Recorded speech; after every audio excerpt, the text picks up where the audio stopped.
So if you are working in energy modeling, I'm sure you might have heard of PLEXOS. So PLEXOS as an energy modeling software would typically contain, two major aspects: input database and output database, which gets reported from PLEXOS. So the input database is basically the data that goes into PLEXOS that define the parameter of the problem, the main coefficient of the problem, such as what the load is, and things about your own resources, things of that matter.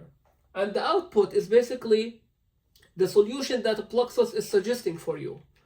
But in the middle, there is a very important piece of this entire cycle called the PLEXOS API. And as you know, API would stand for Application Programming Interface. And the reason I would like to focus a little bit about the API is because the API will allow you to interface with the input database to better understand it. And it will also allow you to interface with the output database also to better analyze it and better drag some insights from the output database.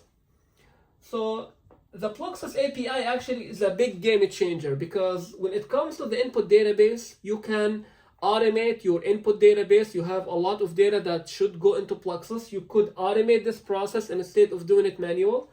And same thing similarly with the output database.